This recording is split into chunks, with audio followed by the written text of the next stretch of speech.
Vaya. Om Namo Bhagavate Vasudevaya.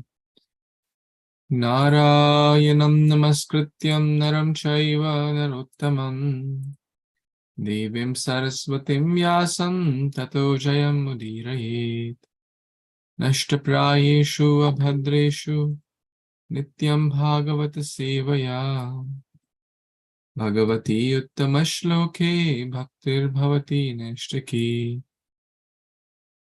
Aradhayo Bhagavan Vrajeshatanayas Tadhama Vrindavanam Ramya Kajitupasana Vrajavadhu Vargena Vakalpita Śrīmad-Bhāgavatam Pramanam Prema Pumartho Mahan Śrī Caitanya Mahāprabhu Matamidam Tatradharana Para Namo Om Vishnu Padaya Krishna Pristhaya Bhutale Srimate Bhakti Vedanta Swamin Nityaṁ Namaste Saraswate Devi Gauravani Pracharine Nirvishesha Shunyavadi Paschata Deshatarine Jai Shri Krishna Chaitanya Prabhu Nityananda Shri Advaita Gadadhar Shri Vasadi Gaura Bhakta Vrinda Hare Krishna Krishna Krishna Hare Hare Hare Rama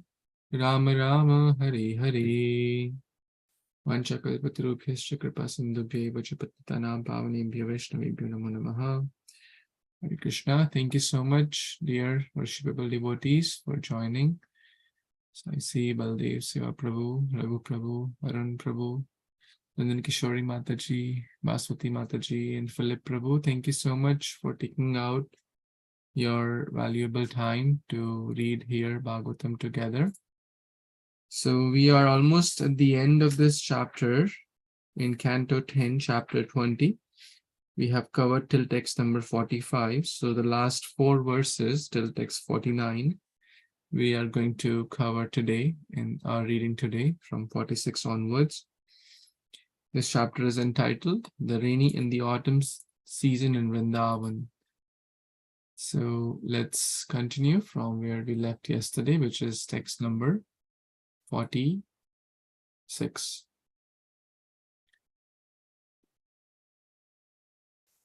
Gavo mriga khaga narya pushpinya sharada bhavan anvinyamana swa vrishai Fale Isha Kriyaiva.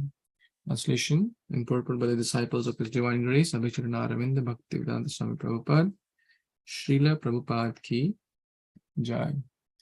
By the influence of the autumn season, all the cows, doe, women, and female birds became fertile and were followed by their respective mates in search of sexual enjoyment. Just as the activities performed for the service of the Supreme Lord are automatically followed by all beneficial results.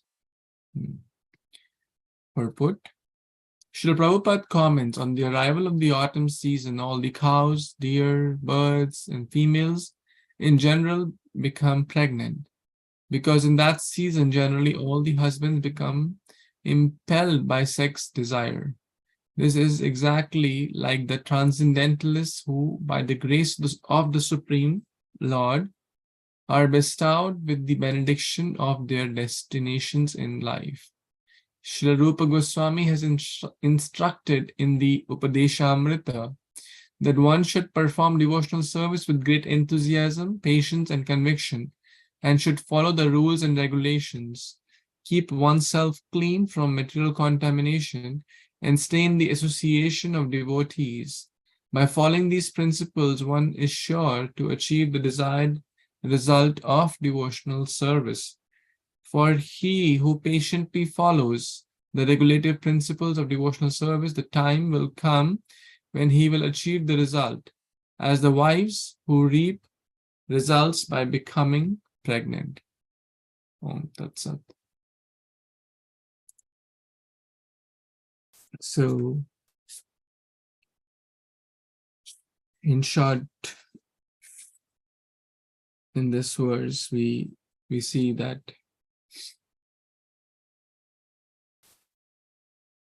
Srila Rupa Goswami, Prabhupada is quoting Srila Rupa Goswami, who's one of the great acharyas in our Bhakti tradition, in our Guru Parampara. Utsaha Nishchay Dharya. Utsaha means enthusiasm, Nishchay means determination, and Dharya means patience. That one must continue Bhakti with enthusiasm, determination, and patience. Like Prabhupada gives this example, if the woman wants a child, if the wife wants a child, then she must serve the husband with these qualities, and she has to be patient also, because it's not that the child will come in one day. It takes time. It takes time for the seed to grow. Similarly, in the spiritual life, the Bhakti Lata Bij, it takes time for the Bhakti Lata Bij, Bij means seed, Bhakti Lata seed, the seed of devotional service to grow. We cannot expect, oh, I joined Iskcon 5 days back and I still, I don't feel ecstatic symptoms, or it's been 5 years, or it's been sometimes 20 years, 30 years. We have to keep doing our part. We have to keep doing our part to the best, with enthusiasm, with determination, and having patience at the same time. Then everything will follow. Everything will follow at the right time. He who patiently follows regulative principles of devotional service, the time will come when he will achieve all the result, Prabhupada is saying. So that's the essence of this verse, that we should continue our part with patience, determination, and enthusiasm, and at the right time, everything, the Bhakti Lata Bij will mature into a tree. It will give wonderful fruits of devotional service if we take care of few things. What? You have to keep watering the seed with Shravan Adi Jal, chanting, reading, hearing, etc. Shravan means hearing the holy name, reading Bhagavad Gita, Bhagavatam, etc. And also we have to put a fence, because sometimes these wild elephants, these mad elephants, may try to trample over the fence and trample over the seed or the baby plant. If you're not careful, then these wild animals will attack. So those are basically the fence of good association of devotees, and not doing Vaishnava Aparadha, and not doing any kind of Vaishnava Aparadha. Otherwise, these mad elephants will run over the Bhakti Lata Bij. So we have to, in short, give the positive and guard from the negatives, right? Like a doctor gives the medicine, if the patient is sick, the doctor gives the medicine, and also the doctor prescribes certain don'ts, that if one has, let's say, throat problem, a bad throat, the doctor will say, hey, don't drink cola and soda and all these cold beverages, don't eat ice cream, and also take some medicine, take rest, take some steam and things which will help, and don't do things which will aggravate the situation. So we have to do things which will help, are more favorable. Anukulyasya sankalpa, pratikulyasya varjanam. Accept what's favorable, reject what's not favorable. Then at the right time, if we keep doing this, then certainly the seed will grow into a wonderful tree which will shelter us and others also. Any more thoughts, comments anyone has in this connection? Hare Kṛṣṇa, Dandavat Pranam. So I have a comment and then I can read the next one. Hare Kṛṣṇa, Dandavat Pranam, devotees. Hey Prabhupada. So, I was second time listening to Amrendra Prabhu's lecture, Seeing Krishna Everywhere, the one you also mentioned yesterday. Yeah, I heard yesterday and today. So he said there was Kurukshetra war was going on, or maybe Shubhavilas Prabhu's from Mumbai. There was a war going on in Kurukshetra, and the two birds, they just didn't know how to save their eggs. The whole armies were coming, right? So the male and female bird decided to go and just prayed Krishna, please save our this eggs. So at the same point, Krishna told Arjuna, you drop the arrow at the elephant's bell. The big bell of elephant fell down on the ground. It exactly covered those eggs, all the eggs. 18 days, nothing happened. The bell was, no elephant trampled it. You gave that example of elephant and fence, no? And on the 18th day, the last day of the last hour of the last minute of the war, one elephant opened it. Like he pushed it, happened to push his feet. The bell opened and all the eggs were hatching at that point. And each and every egg was protected at that time. So this is Krishna, he always hears devotees' prayers, saves them, and protects the Bhakti Lata beach the same way if we pray to Krishna. Jananivas Prabhu is here in Alachua and also was in Tampa. He says, we pray to Nrsingadev for three things. Our Guru's protection, our Guru's good health and protection, our own Bhakti Lata protection, and all the devotees' protection. We always pray to Nrsingadev for these three things. So may our Bhakti Lata be protected. I can read the next one, Prabhu, if that's okay. Thank you. Thank you so much, Mataji, for sharing that nectar. Please, you can read the next one. Udaryushan varijani suryothane kumudvina rakyatu nirbhaya loka yatha dasyun vinamrupa. Translation by His Divine Grace, by disciples of His Divine Grace, A.C. Bhaktivedanta Swami Srila Prabhupada ki jai. O King Parikshit, when the autumn sun rose, all the lotus flowers blossomed happily, except the night blooming kumut. Just as in the presence of a strong ruler, everyone becomes fearless except thieves. Such a beautiful analogy. There's also something similar in Hindi. Chor ki dadi mein tinka. There's a way to find a thief is that he will doubt himself or he will be afraid. Something good is happening, he will be afraid. They say that actually thieves are very honest amongst themselves.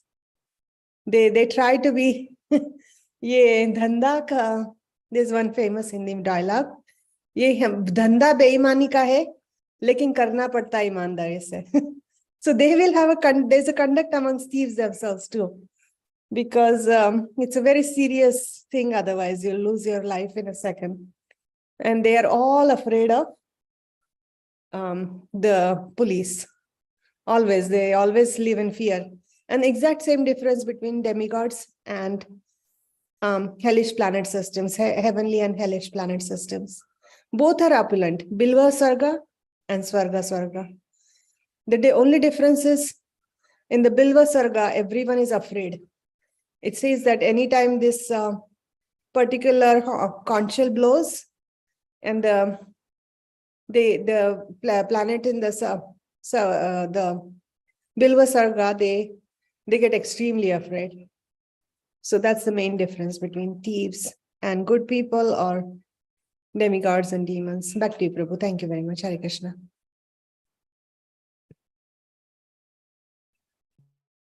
Thank you. Thank you, Mataji, for that analogy. And I'll just read a little bit from the light of Bhagavata. Men who want to flourish in the guise of servants of the people do not want a good king at the head of the state. They are like the kumuda flowers, which do not take pleasure in the sunrise. They are like dacoits. They are happy in the night time, in the ignorance. They're happy when a bad king is there, because he'll support bad activities, like King Vena in the Bhagavatam. Jasa Raja Vaisi Praja, like the kings, so are the disciples or the kingdom. The word ku means bad, ku. And mud means pleasure. Persons who want to exploit the administrative power for their own self-interest, do not like the presence of a good king. That's the point here we are talking about. Although professing democracy, they want to be kings themselves. Thus, they compete for votes and by bad propaganda take pleasure in having politics, but no king. Thieves and dacoits take no pleasure in the presence of a good king, but it is in the interest of the people to have a well-trained king as the head of the state. So that's the idea. This was the ideal system, Rama Rajya, a good king like Lord Rama, a good king like Parikshit Maharaj, a good king who always considers his subjects as his own children. That's real good democracy, good monarchy system, which the Vedic scriptures, and they're always guided. They do not consider themselves as the king or the head. They are always considering themselves as the servant. So, yeah. Any other thoughts, comments anyone has? Yeah, I just want to add that this particular verse is very relevant to today's world. Everywhere we see this, many countries, this sort of thing where the politics are governing what really goes on at the top, and all kinds of people are flourishing. Let me put it that way. But it is very relevant. So that's just a small text here, but you explained it well. So I understand now. Thank you. Thank you, Prabhu. Yes, Baswati Mataji. Hare Krishna, Prabhuji. I'd like to read, Prabhuji. Oh, sure. Let's do it, please. Hare Krishna devotees, Dhanyavad Pranam, all glories to Srila Prabhupada. Text 48. Pura gram seva agrenir indriyascha mahotsave bhavauvu bhagava sasyadhya kala vayam nitaram hari. Translation and purport by the disciple of His Divine Grace A.C. Bhaktivedanta Swami Prabhupada, disciple and Prabhupada ki jai. Translation. In all the towns and villages, people held great festivals, performing the Vedic fire sacrifice for honoring and tasting the first grains of the new harvest, along with similar celebrations that followed local custom and tradition. Thus the earth, rich with newly grown grain and especially beautified by the presence of Krishna and Balaram, shone beautifully as an expansion of the Supreme Lord. Purport.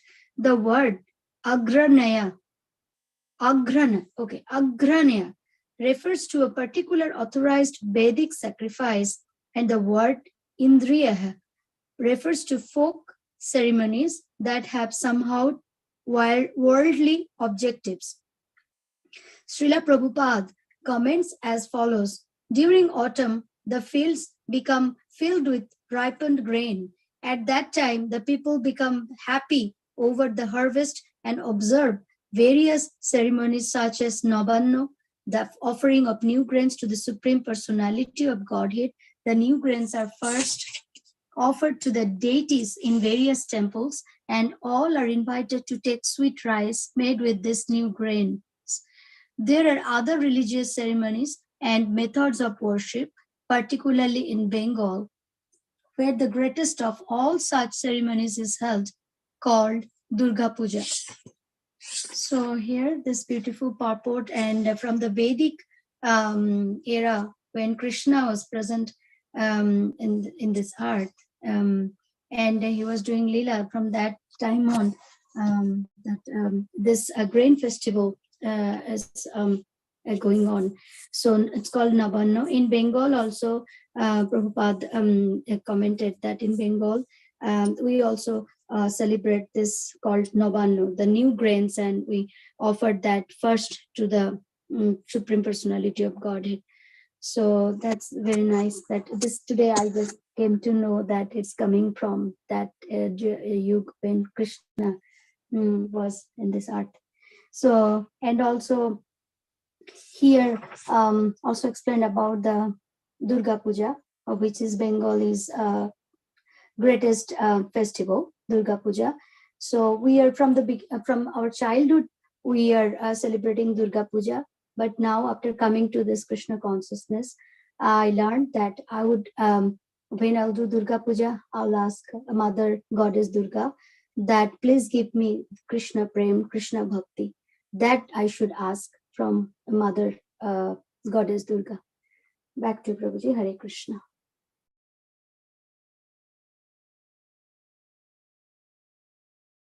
Krishna, thank you, Mataji. So Prabhupada is quoting in this light of Bhagavat, the famous Annakuta ceremony performed in Vrindavan, especially in all other parts, also in other parts of India, was thus introduced by the Lord, and people till date follow this. You know, we celebrate big Govardhan Puja, Annakuta, make a mountain of rice and different grains and preparations. So where the Lord used to take pleasure in tending the cows. So basically we make the Govardhan hill, Annakuta.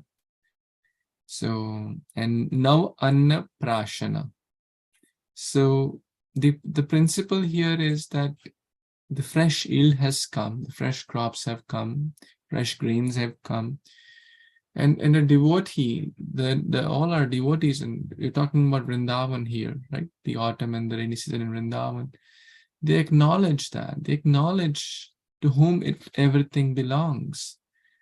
We don't get grain just from nowhere. It comes from the absolute supreme Lord. So we must give to whom it actually belongs, as a token of gratitude, as a token of love and devotion. And that applies to practically everything. And we see that devotees, you know, whether they get a new car or a new house or a new gadget or a new clothes, they acknowledge, they offer to the Lord, right? That Krishna, this I got, I want to offer to you so that I can use this for the right purpose. Whether it's a cell phone, whether it's a car, whether it's the house, whether it's the clothes, practically everything. Whether it's the grains, in this case here, the fresh grains have come and devotees are happily offering it to Krishna and Balaram, to whom they're having a dance. It's a festival. So see, Bhakti is very playful, joyful, and very dynamic. It's not dry. You see, every moment, every day, practically, there's a festival in Vrindavan. So there's a festival going on with some dance, and people have come, they have gathered, they're offering nice grains to the lordships, and it's a nice festive mood. This is Vrindavan. Any more thoughts anyone has?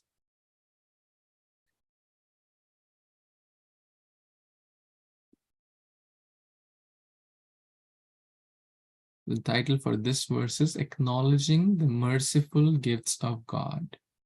The merciful, the grains are merciful gifts. We must be aware that we are getting as a gift of God. It just doesn't come in our grocery store. It is a gift of God. It's a merciful gift of God. Okay, let's read the next one. It's the last verse for this chapter. Someone like to read?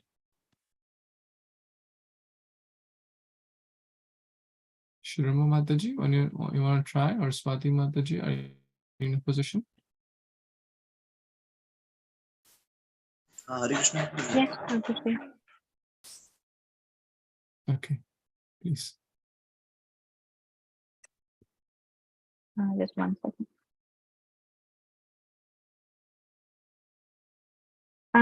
Prabhuji, could you go up a little bit. Yeah. Varimuni pasnata nirgamyarthan prapedere varsharutha yatha siddha swapindan kala agate.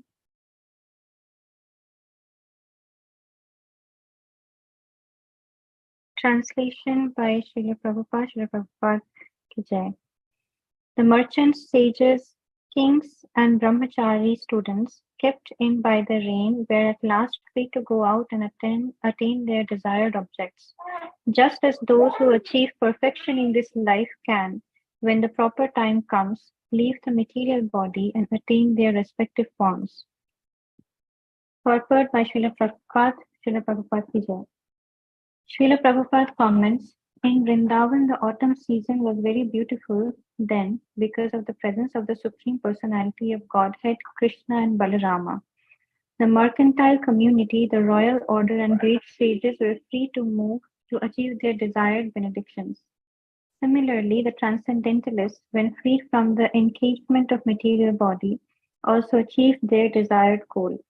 During the rainy season, the mercantile community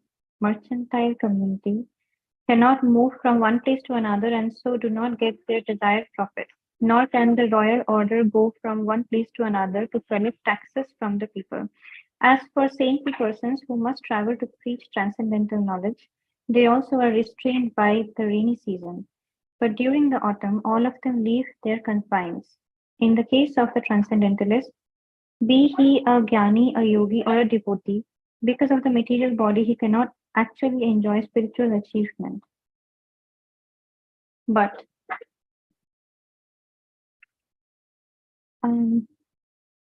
as soon as he gives up the body or after death, the jnani merges into the spiritual effulgence of the Supreme Lord. The yogi transfers himself to the various higher planets, and the devotee goes to the planet of the Supreme Lord, Goloka Vrindavan, or one of the Vaikunthas, and thus enjoys his eternal spiritual life.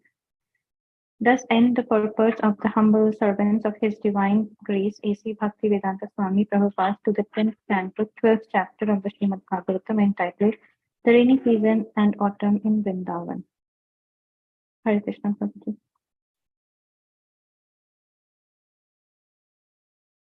Hare Krishna, I would like to share any thoughts in this connection. Prabhuji, I'll wait for your explanations. Krishna. This is the last verse. This is the 4-month period, also called Chaturmas, right? You've heard this many times, Chaturmas. That's the rainy season period where the travel is restricted. I mean, in today's day and age, it may not be so much applicable. Like we still drive cars in rainy season, flights are still going on, buses are on, trains are on. But in the previous times, like Lord Chaitanya Mahāprabhu would not travel in the rainy season, in the 4 months. He stayed at the house of Venkat Bhatta. Famous story is there. The students are also, one of the qualities of students is Grihatyagi. But again, they can't travel because of the rainy season. Same, the merchants, they have to do business, and for doing business, they have to travel. They have to exchange goods and services, etc. But again, the travel is restricted. So they can't, they are restrained. They are restrained to enjoy the fruits of their labor. So that's a point here, that a devotee, let's say, may do lot of tapa, divya tapa, tapo divya, in this life. And one may think, oh, why am I doing this? One may, at least in the beginning, one may feel that, oh, I am not enjoying, or not so-called enjoying, the materialistic pleasures of this world which the materialists are enjoying. I mean, that's not real enjoyment, it's one way of suffering. But one may feel like that. Or one may feel, when will I be with Krishna? When will I really get that bliss and relish it? So the point is, this body kind of limits our that aspect of it. But also we know from Prabhupada's other purports that bhakti is joyful, that one doesn't need to really wait for to leave the body to enjoy the fruits of one's divya tapa. One can feel it even in this lifetime. One can feel the joy of bhakti, the sharing of Krishna consciousness, Krishna prasad, dancing in bhakti. Prabhupada made it so joyful. There is hardly any tapa and so much joy, so much, it's so enlightening and entertaining also. It begins with dancing, chanting, feasting, fasting, wonderful Vaishnava Sangha, wonderful classes to nourish our mind, intelligence, and spiritual health. So much awareness about physical health, mental health, and balancing life, balancing values, family, balancing career, taking care of our physical body. Everything makes so much sense when we come to Krishna consciousness, taking care of children, etc. So in short, bhakti becomes so joyful, and it only keeps growing and growing. And finally, when one goes back home, back to Vaikuntha, there is no Kuntha, there is all bliss, Satchidananda, and one can continue eternal enjoyment. Hare Krishna. Any more thoughts anyone has? Just one quick thing, like when we were in Corona, it was like that. It was like Chaturmas. Yeah, so true. So true. And we were kind of restricted, not meeting with devotees, not having that, Sangha, and kind of waiting. So nice example, Mataji.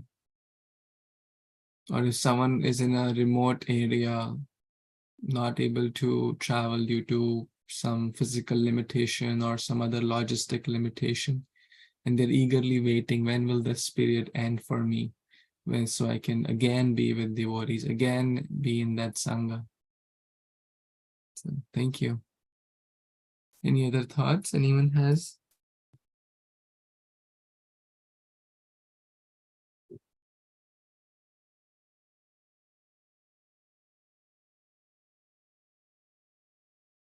Okay. So we covered this chapter, the rainy season in autumn in Vrindavan, about 50 verses or 49 to be more specific. Learned lots and lots of lessons here. A lot of discussion about the clouds and clearing. There are lessons from the birds, there are lessons from the cows, there are lessons from the gopis, there are discussion about the fishes. So much to, there's lesson about the crops and the culture. So in short, every aspect of nature has been covered. The caves, the mountains, etc., the people, the crops, the sun, the moon, the stars, every aspect, the clouds, and it'll be hard to even count the analogy. Every verse had at least 2 analogies. So there are about 100 analogies in this chapter. Just a guesstimate there. There are about 100 analogies in this chapter itself, which teach us so many important life and devotional lessons. Like when to speak, when not to speak, right? We discussed that also. Sometimes they release water, sometimes they don't release water during the season. Just as experts in transcendental science, sometimes they give nectar, sometimes they don't give nectar. So many things we discuss in this chapter. But I guess I will pause here and maybe you can share now one thing which really struck you from this chapter in the next few minutes we have, if everyone can share one or two reflections, one or two comments, something which really struck your heart, or really that's kind of your take home from this chapter, so we can cover some wonderful thoughts. Thank you. Please.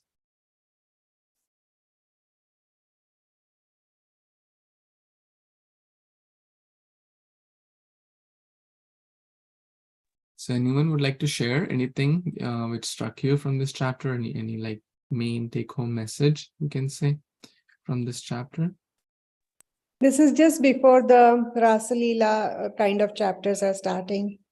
So it's a very good segue because it describes the beauty of Vrindavan. But that's all, Prabhu. Thank you. Very Bol. Thank you. Thank you, Mataji.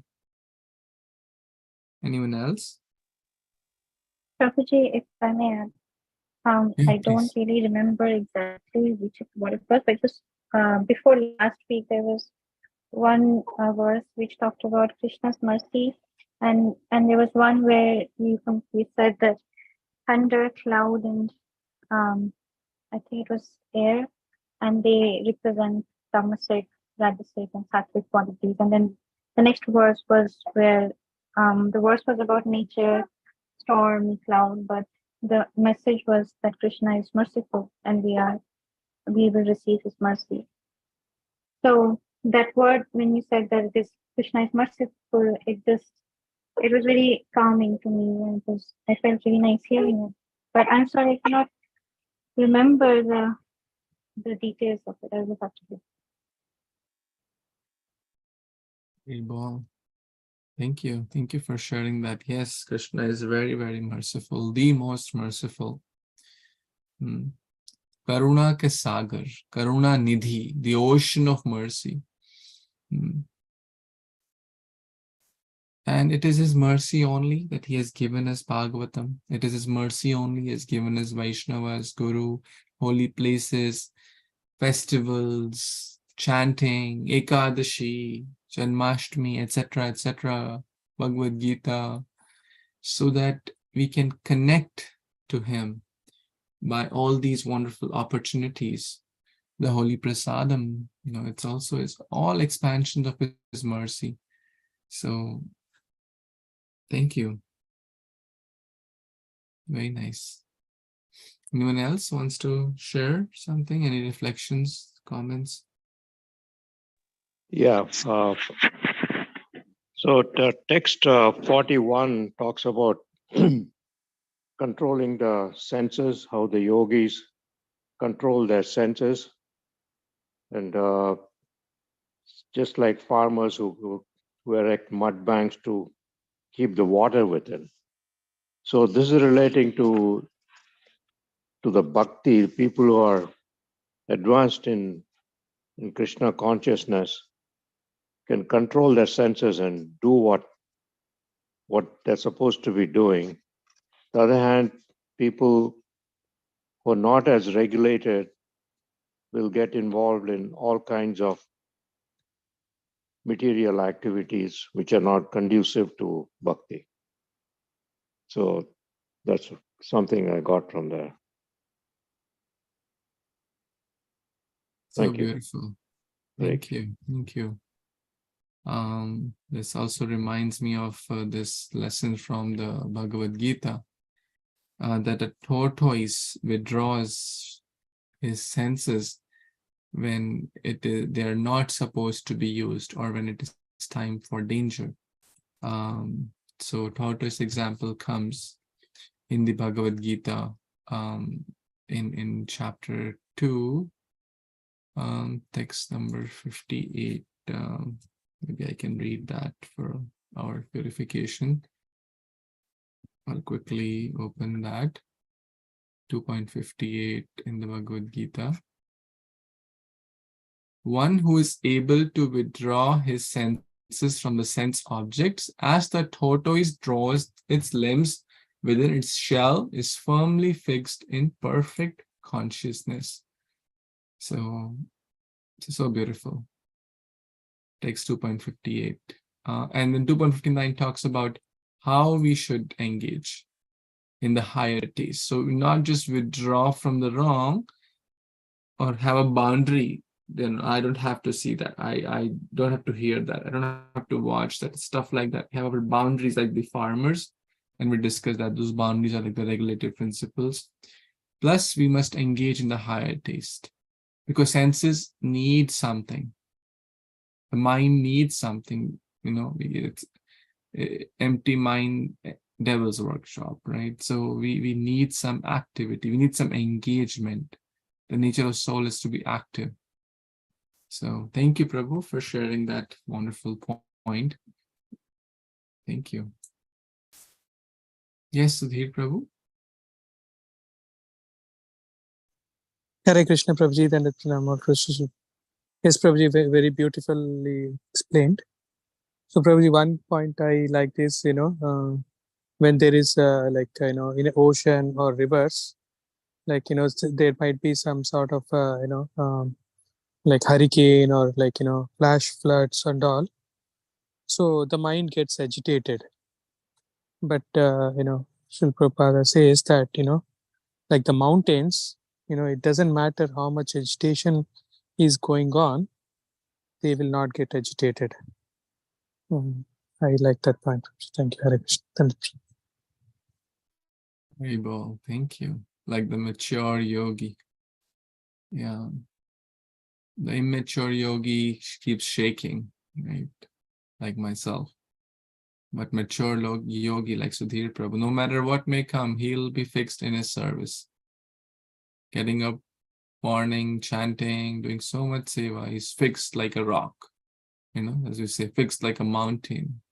So we can learn so much from this lesson of mountain here and become mature. Mature means fixed. Sthita pragya. In Bhagavad Gita, it uses the word Sthita pragya se kaba. Sthita pragya. Sthita means situated. Mountain doesn't move, right? Sthita pragya. Our vows should be like mountain, rock solid. They say, don't waver from our devotional vows, our mental stability, fixed. Thank you. Very nice, Prabhu. Yes, Philip, Prabhu, please. Hare Krishna, Prabhuji. I'm still drawn to text 4 of this chapter, which I'll just read very quickly. The sky was then covered by dense blue clouds, accompanied by lightning and thunder. Thus the sky and its natural illumination were covered in the same way that the spirit soul is covered by the 3 modes of material nature. And I'm still enamored by that. I notated, thankfully, weeks ago, so I'm just gonna recall what I wrote, and it's hitting me even still. I just love this text. So back when we were reading this, I wrote that in the path of Bhakti, when we get close to Krishna, the sun is shining. And while connected with Krishna, when we're chanting, we know the full illuminated and brilliant sky is always there. While chanting, not only do we know it's there, it's like we are flying in the blue sky, perhaps even orbiting the sun. We know directly by experience that the sun is there by chanting. The performing of devotional services like planting seeds in the farmland. And then when it rains, like the suffering of material modes of nature, we learn from this, burn off past karmic patterns.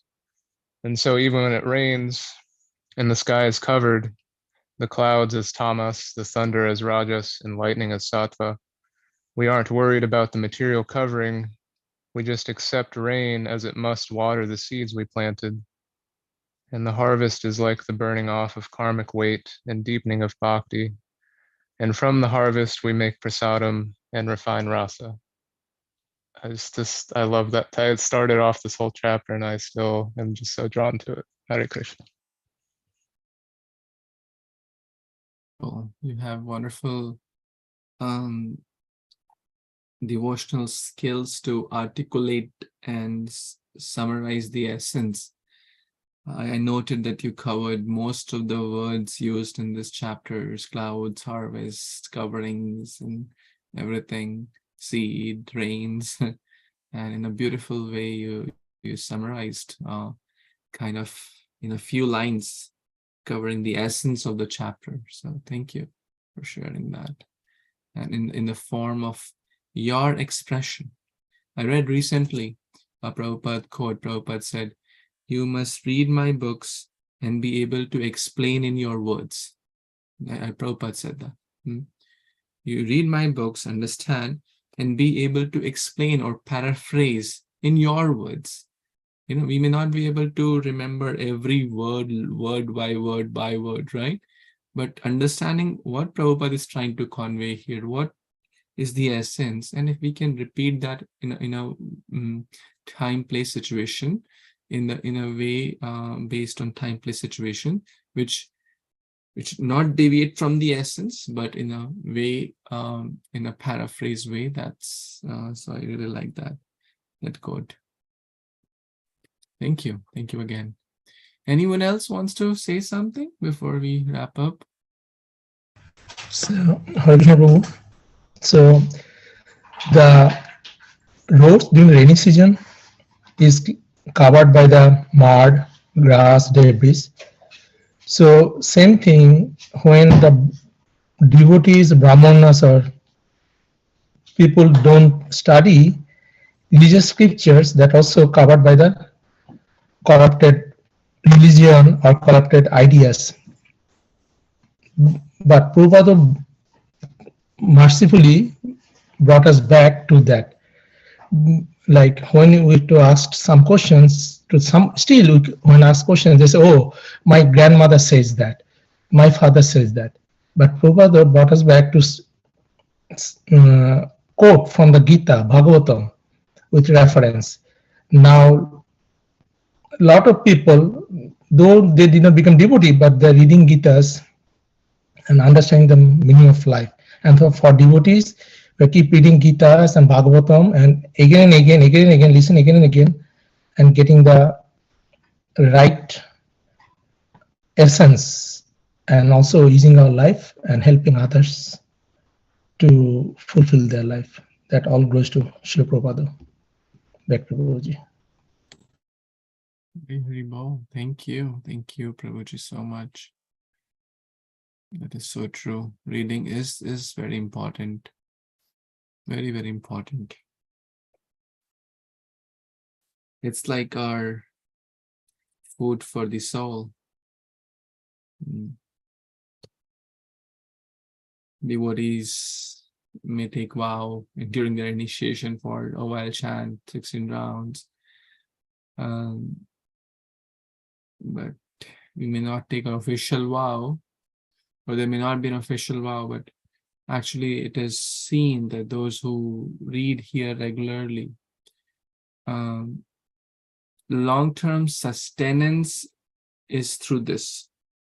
Otherwise, we become dry or get off course. It's required to regularly pour that water, Shravanadi Jal, reading, hearing, etc. Otherwise, we will certainly get off course.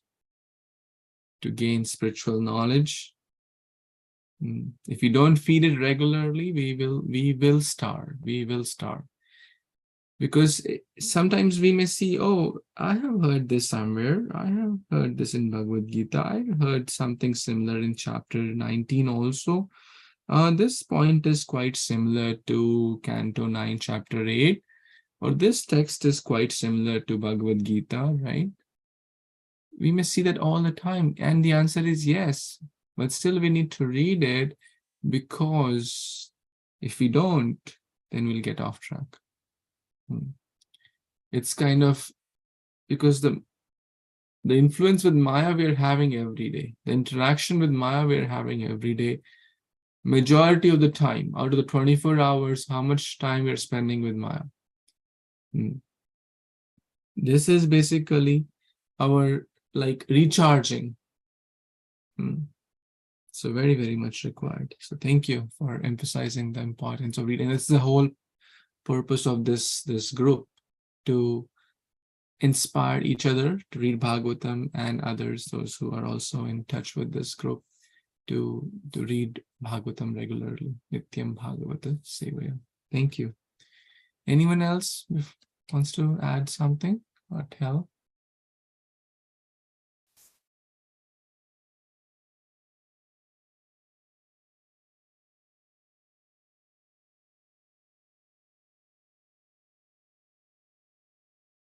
Okay, so I think it's almost time. So we will pause today here.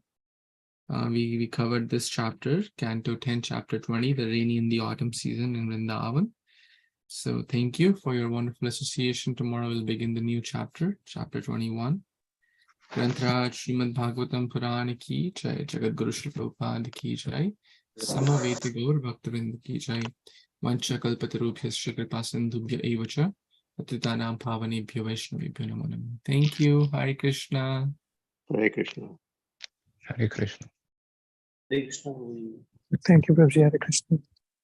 You all.